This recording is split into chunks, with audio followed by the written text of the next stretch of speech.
Como é maravilhoso a gente poder celebrar o Senhor, né? Como o Júnior falou, a presença de Deus se manifesta de uma forma diferente quando nós estamos juntos, né? Quando nós somos corpo de Cristo. Graças a Deus por ver o Anselmo aqui. Glória a Deus, Anselmo, né? Abraço, meu pai também, que estava doentinho, firme aí. Tereza também estava doentinha, está firme. Graças a Deus pela família da Pri aqui. Deus abençoe vocês, irmãos, pais, cunhada, sobrinho. Graças a Deus, queridos. Vamos abrir o nosso coração agora para a palavra. Essa semana eu passei algumas horas lendo esta carta e me debruçando aqui sobre esse escrito de Pedro, né? Espero que você também esteja fazendo isso durante a semana, lendo esta carta. São 5 capítulos, meditando naquilo que você já ouviu. Semana passada nós ouvimos o pastor Zé pregando sobre a fé provada, né? E hoje eu gostaria de compartilhar com vocês no tema fé e santificação, ok? Fé e santificação. Queridos, eu tenho uma consciência, e eu orei bastante sobre isso a respeito dessa mensagem. Se o Espírito Santo de Deus não me convencer, ninguém mais vai poder fazer isso. Entendeu? Se o Espírito Santo não me convence, ninguém mais pode fazer. Então, abre o teu coração para a gente refletir, então, nesse texto. Como a gente falou, a gente não vai conseguir estudar verso por verso, que seria maravilhoso, mas daí talvez a gente precisasse de um ano inteiro para estudar os 5 capítulos de Pedro. Mas eu vou recortar aqui alguns versos para nós lermos, ok? Vou voltar um pouquinho lá no capítulo 1, verso 9, tá? Vamos só retomar aqui, porque é aqui que eu vou começar a minha palavra. Ele está falando sobre a fé, que é preciosa, muito mais preciosa do que o ouro, e é provada também, né? E a gente deve se exultar diante de Deus por esta fé que Ele nos deu. E agora no verso 9 ele diz: obtendo o fim da vossa fé, a salvação da vossa alma. Por que que a fé me serve? Para que a fé me é útil? Qual é o propósito? Qual é o fim? Qual é o objetivo da fé? A salvação da minha alma. Ok? É por meio da fé que isso acontece. Então, muitas vezes a gente fala de fé para crer na provisão, fé para crer na cura. Mas aqui Pedro está falando fé para a salvação. E não adianta eu receber tantos milagres de Deus e ver tantas coisas Deus fazendo e poder ver a fé atuando em tantas áreas, se essa fé não servir para a minha salvação, para a salvação da minha alma. Ou seja, esse é o primeiro objetivo da fé. Daí depois a gente vai lá para o verso 14 do 1º capítulo, e ele vai dizer: como filhos da obediência. Se tiver uma canetinha, grife isso aí. Como filhos da obediência, não vos amoldeis as paixões que tinhais anteriormente na vossa ignorância. Pelo contrário, segundo é santo aquele que vos chamou, tornai-vos santos também vós mesmos em todo o vosso procedimento. Porque escrito está: sede santos, porque eu sou santo. E depois a gente salta lá para o capítulo 2, verso 11 e 12.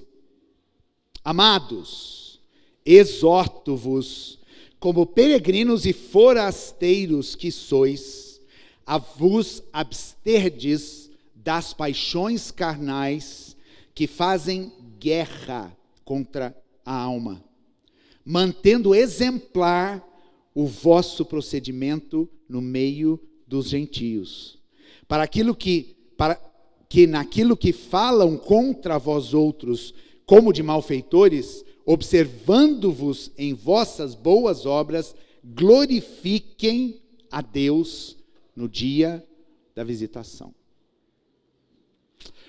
O recorte do texto de hoje vai do verso 13 do capítulo 1 até o final do capítulo 2. Ok? Bom, o tema é fé e santificação. O verso 9, ele vai dizer, obtendo o fim da vossa fé, a salvação da vossa alma. Quando nós ingressamos na missão, Cristina e eu, existia um estudo, né, que era bem clássico dentro da missão, que falava sobre a salvação em 3 tempos. Os 3 momentos ou os 3 estágios da salvação da nossa alma. O primeiro estágio dessa salvação é o da justificação. É quando você reconhece o sacrifício de Jesus. É quando você reconhece que aquela morte, ela foi substitutiva, ou seja, você deveria estar lá. Mas Jesus assumiu aquele lugar. E ele então te justificou do seu pecado. Ele pagou a sua conta. Ele cancelou a sua dívida. Ele disse, agora está tudo pago. Então essa é a primeira etapa. E para você começar a viver salvação em Jesus Cristo, você tem que ter consciência disso, de que o Senhor Jesus morreu em seu lugar para te justificar das suas culpas, para perdoar os seus pecados. E nesse momento, quando nós recebemos esse sangue, né? Esse sangue que nos lava, esse sangue que nos cobre, esse sangue que nos redime, esse sangue que nos perdoa, nós fomos libertados de uma coisa muito importante, que é a culpa. Não é verdade? Nós somos libertados da culpa. Jesus diz, agora vocês são livres da culpa do pecado. Mas a salvação não termina aí. A salvação não termina no dia que você levanta a mão e entrega a sua vida a Jesus num culto, ou então quando você está no teu quarto, se ajoelha e fala, Senhor, eu entrego a minha vida para Ti. Não. Este é o primeiro passo. Agora vem um segundo estágio. E este é um pouco maior do que o primeiro, não menos importante, que é o estágio da santificação. A partir do momento que eu fui justificado por Jesus, agora eu começo a ter uma caminhada de santidade. A palavra santidade no hebraico tem o sentido de separado, né? Tem o sentido de algo que é separado para um fim. Então, a Bíblia vai dizer que muitos objetos que eram usados lá no tabernáculo ou no templo, eram santificados, eram santos. Por quê? Porque estavam separados para aquele fim de adorar a Deus. E aqui está uma característica muito importante de Deus, que é a santidade. Deus é santo. Por isso que Pedro vai tirar aqui um versículo lá do livro de Levítico, que a gente não gosta e a gente talvez nunca tenha lido, mas o livro de Levítico fala de santidade ao Senhor. E Pedro recorta esse versículo e fala, porque está escrito, sejam santos, porque Ele é santo. Então, na nossa caminhada com o Senhor, desde que nos convertemos, o William, dia 23 de junho. Eu, nem me lembro, né? Ano de, talvez, 80, 82. Há uma diferença, mas nós estamos na mesma caminhada. A caminhada de santificação. Sendo santos, porque o nosso Deus é santo. E aqui, nós aprendemos a vencer o poder do pecado. Quando eu vou me santificando, quando eu vou me separando para Deus, e atenção aqui, tá? Separar para Deus não significa você não tocar nada que é do mundo, né? Porque às vezes a gente tinha essa ideia que ser separado para Deus é, não falo com gente que não teme a Deus. Não, nós estamos no mundo e temos que viver santos aqui neste mundo. Nós somos livres do poder do pecado. Nós aprendemos que o pecado não tem mais domínio sobre nós. Isso está lá em Romanos capítulo 6, verso 14. Porque Jesus agora, nessa caminhada conosco, Ele vai arrancando o poder do pecado na nossa vida, e nós vamos nos tornando parecidos com Jesus. Daí o terceiro e mais maravilhoso estágio, não menos importante, porque eles vêm numa sequência. Você não pode pular as etapas. É o estágio da glorificação. Né? Porque o Senhor nos promete, nós somos dele, nós temos a marca do Espírito Santo, então quando ele voltar, falamos sobre isso aí, recentemente na pregação do pastor Chico, né? Quando o noivo abrir a porta e começar a fazer a chamada, né? Eu quero estar lá, opa, Jesus, estou aqui, ó, me leva. Né? E daí a gente vai desfrutar a eternidade com o Senhor, e esse é o momento da glorificação, quando Jesus vai completar a obra. Quando Jesus vai nos tornar plenamente perfeitos como Ele é. Quando diante de Jesus Ele vai nos transformar plenamente à sua imagem e semelhança. E aí nós seremos livres da presença do pecado. Já pensou nisso, gente? Viver um momento na sua vida onde não existe mais pecado. Você sai da presença, agora você está na presença do Deus Todo-Poderoso, desfrutando daquilo que Ele te criou para ser e fazer. Então essas são as 3 etapas da nossa salvação. E precisamos caminhar em santificação. Se eu não tenho consciência do pecado, eu não vou ter entendimento da necessidade da santificação. Se eu não percebo que o pecado é algo que precisa ser arrancado cada dia na minha vida, e daí você vai alistando aí, né? Vai listando os seus. Eu, quando estava vendo aqui, eu estava listando os meus. As coisas que precisam ser arrancadas. A partir do momento que eu tenho consciência do meu pecado, eu entendo que eu preciso me santificar. Eu entendo que eu preciso me separar. Eu entendo que aquele pecado especificamente não pode mais ter poder sobre a minha vida. E assim é a nossa caminhada com o Senhor. Quero ressaltar aqui o verso 14 agora, quando ele diz, como filhos da obediência. Não precisa se manifestar, mas eu quero perguntar, você é um filho da obediência? Você é um filho da obediência? Porque o filho da obediência anda em santidade. O filho da obediência deseja a santidade. O filho da obediência deseja se tornar como o seu pai. Daí ele diz, não vos amoldeis as paixões que tinhas anteriormente na vossa ignorância. Né? E eu quero recortar aqui essa expressão, não vos amoldeis. O que é amoldar-se? É tomar a forma, né? É ser igual. Se você coloca uma água num recipiente redondo, ela vai ficar naquele formato. Se você colocar a água num recipiente quadrado, ela vai ficar quadrada. Então aqui a Bíblia nos fala, e não só Pedro, Paulo também fala sobre isso, que nós não podemos nos amoldar aos padrões deste mundo. Não são os conceitos do mundo que devem reger a minha fé, porque agora eu estou num processo de me tornar santo. E eu não posso me amoldar mais àquelas paixões antigas. Houve uma experiência com Deus, houve uma justificação, houve uma decisão, eu não quero mais viver. E daí a gente cantou aquela canção do Baruch, né? Então chega um dia então chega o dia de viver tudo o que se aprendeu. Santidade é você viver aquilo que você está aprendendo com o Senhor.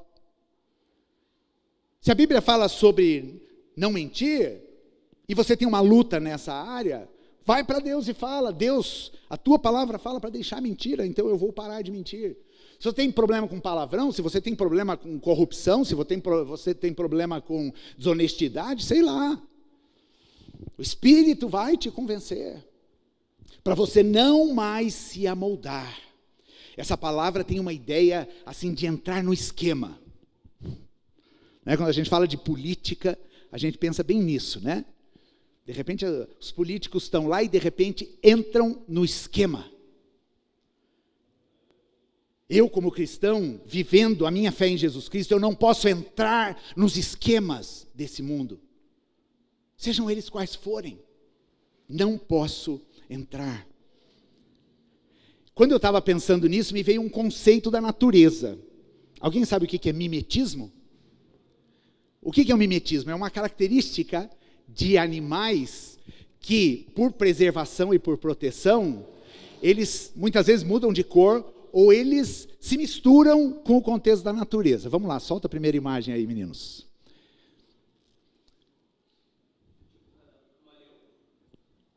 Tá, apareceu já? Solta lá. Aí, tá? Estão vendo? Isso é um mimetismo. Estão vendo o camaleão ali? Mas ele está no meio do verde. Então isso faz o quê? Que ele seja preservado, né? De uma presa. Né? Se você olha rápido, talvez, inclusive tem outras imagens, tem a outra imagem aí do camaleão, Gustavo? Tem outras imagens que, de fato, ele se mistura com aquele contexto, né? Com aquela realidade, com aquela natureza. Ok, passa a próxima então, Gustavo.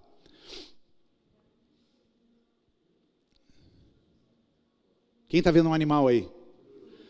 Mas não parece um tronco? Isso é mimetismo. Isso é se amoldar. Isso é estar parecido com o contexto. E a próxima? Se você for no Google, você vai achar muitas coisas interessantes. Estão vendo o que aí? Só a folha? Estão vendo um inseto ali?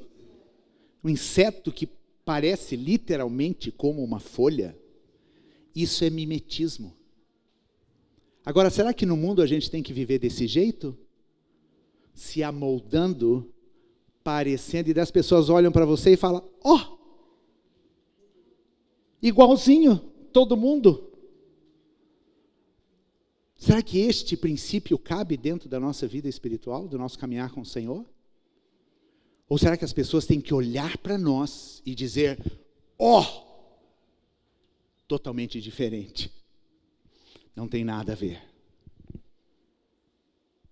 Não vos amoldeis. Mas ele continua no verso 15, pelo contrário. Né? Essas palavrinhas são importantes observar na Bíblia. Pelo contrário, ou seja, de uma forma contrária à ideia de se amoldar, vocês devem tornar-se santos. Tornai-vos santos. Ou seja, é uma ideia do vir a ser. Cada dia eu estou me santificando e eu estou me tornando santo diante de Deus. Há vários textos na Bíblia que falam sobre isso. Eu vou citar alguns aqui. 1 Tessalonicenses 4:3. Esse versículo começa assim, e esse foi um dos versículos que eu memorizei, porque logo que eu comecei a seguir a Jesus, eu entendi que agora esse processo de santidade precisava começar na minha vida. E este versículo 4, verso 3 de 1 Tessalonicenses diz, pois esta é a vontade de Deus, a vossa santificação. Vamos repetir essa frase? Pois esta é a vontade de Deus, a vossa santificação. Só aí, depois você pode continuar lendo o texto. A vontade de Deus é a tua santificação. Ou seja, se você está vivendo em santificação, você está fazendo o quê? Fazendo a vontade de Deus. Se você não vive em santificação, você não está fazendo a vontade de Deus. A vontade de Deus é a vossa santificação. E lá no verso 7 do capítulo 4 de Tessalonicenses diz, porquanto Deus não nos chamou para quê? Para a impureza. E essa palavra engloba todo tipo de impureza. Tudo aquilo que não tem a ver com Deus, tudo aquilo que precisa ser queimado. E sim, para a santificação. Deus não te chamou para a impureza.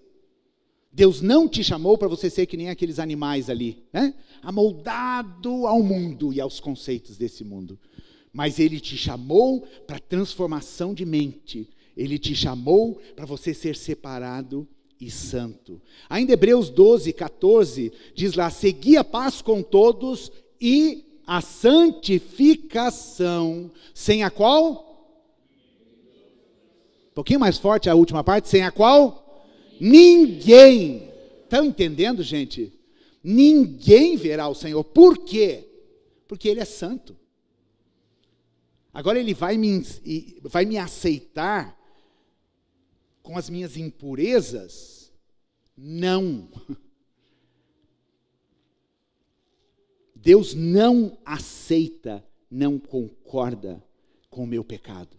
Por quê? Porque Ele já me deu uma condição em Jesus Cristo de eu me livrar da culpa e na santificação me livrar do poder do pecado. Portanto, eu e você não temos justificativas para Deus. Quando a gente chegar lá, diante dele, não vai ter o que falar, mas Deus, veja bem, a minha realidade, a minha família, o lugar onde eu trabalhava, o mundo estava muito difícil naquela época. Não, a gente tem a palavra e a gente tem o poder que Deus nos dá por meio do Espírito Santo, a gente se tornar santo. O pecado não tem mais domínio sobre a nossa vida. Então não vos amoldeis, mas tornai-vos. Não se amoldem às paixões desse mundo, mas tornem-se santos como Ele é santo. Agora uma pergunta, o que faz nos tornar santos como Ele? Pensa nisso, o que me faz tornar santo como Deus é santo? Quando eu ajo com misericórdia com alguém, quando eu perdoo aqueles que me ofendem, quando eu amo até os inimigos, eu estou me tornando parecido com Jesus e, consequentemente, tornando parecido com Deus. Agora, como que acontece esse processo da mudança, gente? Através de uma palavrinha, obediência. Obediência. Santo Agostinho, ele tem uma frase que ele diz assim, que as ações dos descendentes revelem a semelhança com o Pai. Você é um descendente do Senhor? Você é um filho de Deus? Sim? Quem é filho de Deus aqui? As tuas características têm que mostrar as características do Pai, porque você é semelhante a Ele. Você está buscando viver e tornar-se. Veja que o tornar-se aqui é um processo, certo? Eu estou há 40 anos nesse processo de me tornar. Mas as minhas características precisam mostrar as características e a semelhança do Pai. Agora, como que a gente faz isso? Através da obediência. O caminho para a santificação é a obediência. Não tem outro meio, gente. Por quê? Porque a Bíblia vai me instruir como eu devo ser, como eu devo proceder, como deve ser o caráter de alguém que está em Jesus.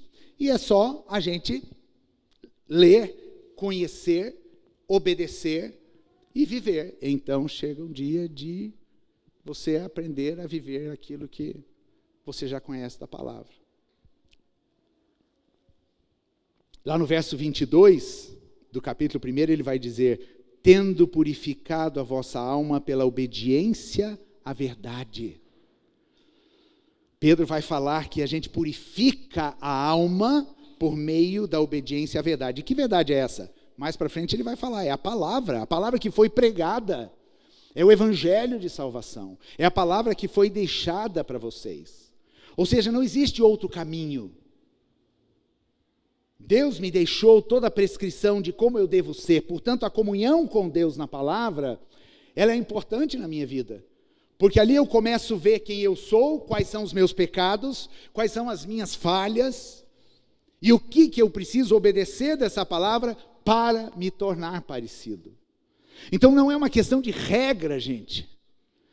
Não é uma questão de obedece, não obedece, tem isso, aquilo. Não, é uma questão de amor a Deus. E querer responder em obediência porque eu o amo e porque eu quero me tornar igual a Ele. E porque eu entendo que a minha fé é para a salvação da minha alma. E porque eu entendo que a minha fé é para a minha santificação até que eu me encontre com Jesus. Senão a vida não tem sentido. Tem muito crente que vive nesse mundo numa vida sem sentido. Creu em Jesus lá, não sei que época da sua história, mas não tem vivido esse processo de santificação. Pelo contrário, estão lá que nem aqueles animaizinhos, se moldando com as paixões. Ou seja, em que mudou a sua vida? Às vezes nem a própria pessoa pode responder ou sabe responder a essa pergunta. Mas no verso 14, voltando ali, ele fala como filhos da obediência. Eu preciso desejar ser um filho da obediência. Eu preciso dizer, Senhor, me torna filho da obediência. Os pais aqui, qual é a maior alegria do pai? Não é que o filho te obedeça? É ou não? Quando um filho, o Éder até, quando um filho obedece, o que isso significa? Ele te respeita, ele respeita a sua autoridade, ele está acatando aquilo que você está falando com ele, certo? A obediência é isso, com Deus é a mesma coisa. Se eu obedeço, eu estou dizendo, Deus, eu acato a sua autoridade, Deus, eu reconheço a sua repreensão, eu reconheço a disciplina do Senhor sobre minha vida, porque o Senhor me ama, e o Senhor quer meu bem, e o Senhor está tirando tudo aquilo que é estragado, que é ruim, que é podre, que é pecado da minha vida, para eu me tornar cada dia mais parecido com você. No início da minha caminhada de fé, eu lembro que assim, eu pensava intensamente nisso, eu preciso buscar essa santificação, e isso continua ainda até hoje. Nós somos livres para obedecer. Você já pensou nisso, gente? Olha o que Romanos 6:22 diz. Agora, porém, libertados do pecado, a justificação aí, transformados em servos de Deus, tendes o vosso fruto para a santificação e, por fim, a vida eterna. Aqui Paulo fala dos 3 tempos da salvação. Libertados do pecado, ou seja, quando a gente foi justificado, quando Jesus tirou essa culpa, fomos transformados em servos e agora somos livres para termos uma vida santa. Você já pensou nisso? Que agora você é livre para não fazer muita coisa. Você é livre para viver para Deus, para viver de acordo com a vontade de Deus. Você não está mais debaixo da escravidão do pecado. Você não obedece mais o pecado como seu Senhor, porque Jesus te libertou. Essa é a maior bênção que nós recebemos na nossa salvação. Deus diz, meu filho, agora você é livre para gerar frutos para a santificação. Você é livre para dizer não para aquilo que te destrói e dizer sim para aquilo que te faz tornar parecido comigo. Olha que coisa maravilhosa. Nós somos livres para obedecer. É isso que a gente quer que o filho entenda, não é verdade? Que a obediência é uma bênção. Agora, o que me aproxima e me afasta de Deus? Eu preciso saber disso, gente. No meu dia a dia, e na nossa caminhada de santificação, nós precisamos entender o que me aproxima de Deus. Mas também precisamos entender o que me afasta de Deus. Porque as coisas são muito sutis hoje, não são? Sabe o que eu identifiquei lá atrás na minha vida? Isso há algum tempo, talvez décadas. Que a música me afastava de Deus. Eu sempre fui muito ligado com a música. A música, ela entrava na minha vida e causava umas coisas meio ruins aqui. Eu fui para a palavra e eu tomei uma atitude de obediência a Deus. E naquele dia na minha vida, eu não prego isso como uma regra, porque a tua dificuldade pode ser diferente da minha. Mas naquele dia, eu fiz um voto a Deus, eu disse assim, Senhor, eu não quero mais ouvir músicas que não tenham uma conotação de consagração a Deus, um louvor, uma adoração. Decidi, pronto. Por quê? Porque aquilo me afastava de Deus. Agora, o que te afasta de Deus? O teu time de futebol que você joga toda semana? Que de repente é um ambiente, né? Onde você tem que ser lá como camaleão? Ou como aquela coruja? O que te afasta de Deus? O teu ambiente no trabalho? Onde você tem que fazer coisas que vão contra os teus princípios e as tuas convicções? Eu quero que essa semana essa pergunta não saia da tua cabeça. Isso que eu estou fazendo me afasta ou me aproxima de Deus? A ideia é simples, né? Começa a deixar para trás aquilo que afasta e começa a investir naquilo que te aproxima. Outra frase de Agostinho. O pecado é o motivo da sua tristeza, ou deveria ser. Deixe que a santidade seja o motivo da sua alegria. Nós precisamos olhar para o nosso pecado, seja os do passado que nós já deixamos, mas talvez os que nós estamos em luta para deixarmos hoje, e eles seriam o motivo da nossa tristeza. Mas olhar para a santificação e ela ser o motivo da nossa alegria. Graças a Deus que eu não preciso ser desse jeito. Graças a Deus porque eu posso ser transformado pelo poder de Jesus. Aqui no capítulo 2, verso 4 e 5, daí Paulo já vai para o outro capítulo. Olha o que ele diz aqui, e aqui eu vejo como um apelo, um chamado daquilo que me aproxima de Deus. Chegando-vos para ele a pedra que vive, rejeitada sim pelos homens, mas para com Deus, eleita e preciosa. Quem é essa pedra que vive? Quem é essa pedra que vive? Jesus. Lembra daquela conversa que Jesus teve com os discípulos lá, quando ele perguntou para Pedro, ou perguntou para os discípulos, quem vocês dizem que eu sou? E Pedro diz, tu és o Cristo? O que Jesus responde? Não foi carne nem sangue quem te revelou, mas o Espírito. E ele diz, e sobre esta pedra eu edificarei a minha igreja. Essa pedra não tinha a ver com Pedro, gente. Essa pedra tinha que ver com a declaração, com o próprio Cristo. Eu sou a pedra angular, eu sou a pedra de esquina, eu sou a rocha na qual a igreja está estabelecida. E daí ele continua dizendo aqui, ó, também vós mesmos, como pedras que vivem, sois edificados casa espiritual para ser de sacerdócio santo, a fim de oferecer de sacrifícios espirituais agradáveis a Deus por intermédio de Jesus. Então nós precisamos nos achegar a Ele, a pedra que vive, a pedra angular, a pedra onde eu estou edificado. E agora nós, como pedras que vivem, nós estamos sendo edificados uma casa espiritual. O Senhor, através da santificação, está fazendo de mim um templo aonde Ele se agrade em habitar. O Senhor está fazendo de mim um templo no qual eu vou poder exercer um sacerdócio santo. Um templo onde eu vou poder entrar em santidade para adorar o meu Deus. E ele diz aqui, a fim de oferecer de sacrifícios espirituais agradáveis a Deus.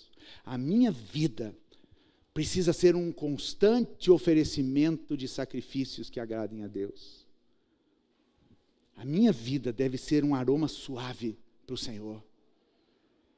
Talvez ninguém esteja vendo o que você está fazendo, mas o Senhor vê.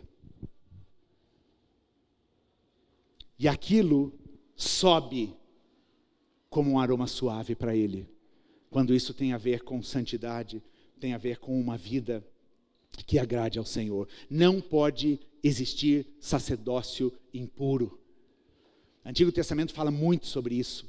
E lá ele falava dos ritos que existiam nos sacerdotes, que eles tinham que se banhar com água, tirar as roupas que eles vieram lá do dia a dia deles, trocar as roupas e colocarem roupas de linho agora para entrar no templo.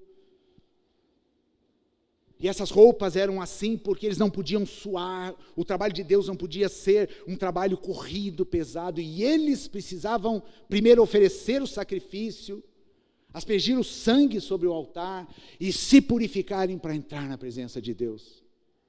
Alguma coisa mudou nisso hoje? Algo mudou? Será que hoje Deus está aceitando os sacerdotes que entrem lá de qualquer jeito? Com a roupa que veio lá, né? Tinha na época da pandemia, pessoal que trabalhava na área de saúde, ou mesmo pessoas que vinham de fora de casa, né? Se despiam totalmente da roupa. Por quê? Para não contaminar, deixar de fora aquilo que era contaminação. E agora eu me banho e eu coloco uma roupa para entrar. Assim é o sacerdócio no reino de Deus. Não há como eu entrar na presença de Deus de qualquer jeito. Não há como eu entrar na presença de Deus sem santidade. Com a roupa que eu vim lá suada, lá não sei de onde, né, com um monte de pendência na vida. Não há, simplesmente não há. E o convite de Pedro aqui para a igreja é essa: se acheguem a Ele, porque é nele que vocês vão alcançar a santificação. Porque a obra de santificação é dele, não é minha. Santificação não tem a ver com esforço humano, está me entendendo? Quem aqui já tentou se livrar de algum vício, de algum pecado na vida? Sim, no seu esforço humano. Eu já tentei. E como que você se sente? Um caos, né? É horrível. Porque você vai 1 dia, 2 dias, 2 dias livre, 3 dias livre, 4 dias livre, no 5º dia você cai. E assim muitas vezes vai por tempos e tempos. A obra de santificação é uma obra do Espírito Santo. Tanto que sempre que Pedro está usando essa palavra de se tornar santo, ele não está falando que isso é um esforço, mas esse verbo está no passivo, ou seja, eu me deixo transformar por Deus para me tornar santo como Ele é. É uma obra dele na minha vida. Mas eu preciso obedecer. Eu preciso andar na verdade. Então Pedro, nesse bloco aqui, quando ele está falando de santificação, ele está falando, se cheguem para Ele. E esse verbo aqui está num presente contínuo. Ou seja, se cheguem hoje, se cheguem à tarde, se cheguem amanhã, se cheguem na terça, se cheguem ao Senhor, para que Ele realize a obra de santificação. Eu quero encerrar essa palavra com 3 perguntas, que eu gostaria que você refletisse nela. A sua fé em Deus tem te conduzido para a santificação? A fé que você está vivendo em Deus, ela está te conduzindo a você deixar tudo aquilo das paixões do mundo para trás e você ser completamente transformado e separado e santificado e limpo e purificado pelo Senhor? É para isso que nós temos fé, para a salvação da nossa alma e para a santificação. As suas atitudes, as suas palavras, os seus pensamentos têm te tornado santo como o Senhor é santo? Você tem pensado naquilo que sai da tua boca? Você tem pensado nos pensamentos que passam pela sua cabeça? Você tem pensado nas tuas atitudes? Você tem procurado pensar o que te aproxima de Deus e buscar isso? Pedro fala aqui que para a gente se abster das paixões, porque elas provocam uma guerra contra a nossa alma. Existe uma guerra que se trava na nossa alma, porque nós conhecemos e sabemos aquilo que Deus quer de nós. Mas muitas vezes nós não abrimos mão de todos os conceitos e de todos os padrões que não tem nada a ver com o Senhor. E essa é a consciência que o Espírito de Deus me dá. O que te aproxima e te afasta de Deus? Pensa nisso no teu dia a dia. E a minha oração é que essa pergunta fique na tua cabeça, e qualquer coisa que você for fazer essa semana, você pense, isso me aproxima, isso me afasta. E tem muitos exemplos aqui, gente. Às vezes uma televisão me afasta de Deus. Às vezes o celular. Às vezes as redes sociais. Às vezes relacionamentos. Às vezes rodinhas de conversa. Às vezes ambientes que eu frequento. Às vezes até o próprio ambiente de trabalho. Eu não vou dizer para você sair do teu trabalho, mas eu vou dizer, tome uma postura diferente. Seja santo naquele lugar. Porque as pessoas podem ver que você não é que nem o camaleão, que nem a coruja. Você não se amolda. Você tem princípio. Você tem convicções da tua fé e daquilo que Deus deseja de você. Quero te convidar a ficar em pé para a gente orar. E como eu falei no começo, é o Espírito quem deve nos convencer. Então peça isso. Se você está convencido, se quebrante diante de Deus e comece a tomar posicionamentos, comece a obedecer a palavra, comece a trilhar esse caminho da santificação. Deus amado, obrigado, Jesus, por esta palavra. Obrigado, Jesus, porque a minha fé, ela tem um valor tão profundo, porque ela gera a salvação da minha alma. É a minha fé que vai me levar até a tua presença. É a minha fé que me faz caminhar com o Senhor hoje, que me faz permanecer no Senhor. É a minha fé que faz me arrepender dos meus pecados. É a minha fé que faz alcançar essas verdades espirituais. É a minha fé que me faz crer que eu devo me tornar santo como o Senhor é santo.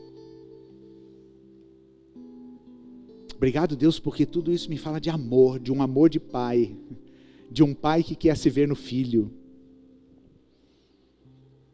E eu quero ser o filho que ama e que quer mostrar às pessoas que eu sou filho do Senhor. O Senhor é meu pai e por isso As marcas do Senhor estão na minha vida. E eu tenho buscado isso cada dia. Pai, que essa palavra venha como, Deus, como aquele desafio gostoso, como aquele desejo de nos vermos livres. Porque a obra da cruz foi para isso. E que o Teu Espírito nos oriente. Aquilo que nós podemos nos aproximar, porque isso me leva para Deus. Mas que Teu Espírito nos oriente daquilo que temos que nos afastar, porque aquilo nos afasta do Senhor. Dá-nos esse coração, Pai. Coração igual ao Teu. Coração que a gente viu em Jesus Cristo, que viveu nesse mundo, mas não se contaminou com o pecado, porque Ele obedecia, porque Ele amou até o fim. E que esse seja o exemplo que a gente possa seguir. Que a nossa fé nos leve à santificação da nossa vida, santificação dessa igreja, para que de fato a gente seja um farol, para que de fato a gente viva de uma maneira exemplar aqui nesse lugar, para que o nosso procedimento, para que a nossa fala, para que as nossas atitudes possam revelar que nós somos Teus filhos e glorificarem ao Senhor por meio das nossas obras. Em nome de Jesus. Amém.